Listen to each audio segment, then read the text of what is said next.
Over the last few years, a terrible trend has hit our societies, an affliction. And in this video, we're going to talk about it. But before we do so, I'd like to introduce you to someone. I'd like to introduce you to my father. His name's Jack, but for the purposes of this video, we're going to refer to him as my dad.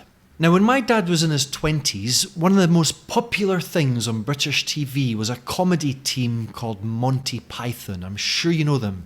They were famous for their unique brand of absurd and surreal humour. And they were so popular that I've even heard this term, the Monty Python generation. And I don't know if that's a real sociological phenomenon like Generation Y or Generation X. I don't know, but if it is, then my dad certainly belonged to the Monty Python generation. And I used to hear my mum and dad talk about Monty Python all the time. I guess I was always in bed before the show was on TV. I had no idea who or what Monty Python was, but true story, when I was 7 years old, I got a pet snake for my birthday, a grass snake, this little thing. And what did I call him? Monty Grass Snake. That's how big a deal Monty Python was in my household. Anyway, one of the things I remember as a kid is that my dad would quite often describe to us his favourite Monty Python comedy sketches. And there's one in particular that I remember. Not the comedy sketch itself, but my father's description of it. It's actually a very famous one. It's called the fish slapping dance.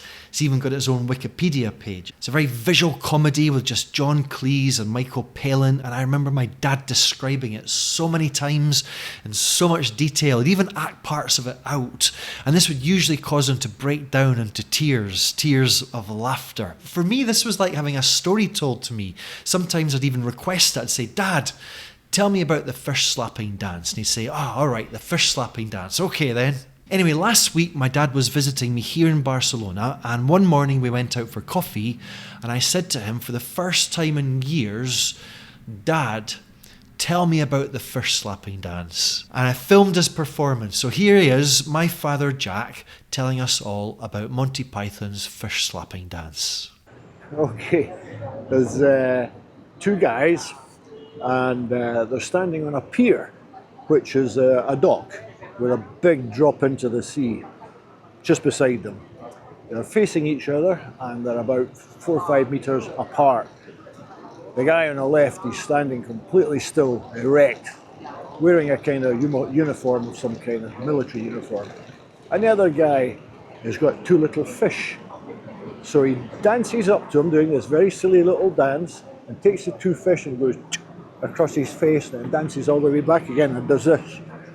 And then the music starts again, and off he goes again. The fish. It happens about 3 times, I think, and then they both stand facing each other like that. And at this point, the other man goes behind his back and produces a huge fish and just takes it and smacks him into the water with it. It's absolutely hilarious.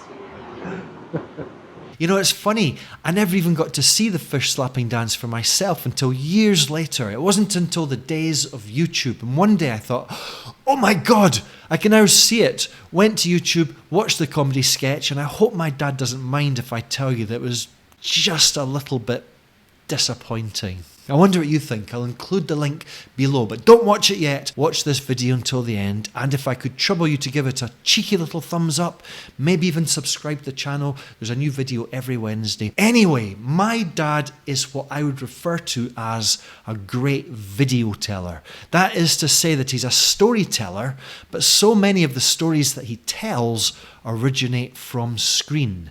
A few years ago, I wrote this book, Videotelling, and in the first page, I included a dedication to my father, which says, "To my father Jack, a natural video teller, whose enthusiastic descriptions of comedy sketches, TV moments, film scenes, and viral videos are usually more entertaining than the real thing."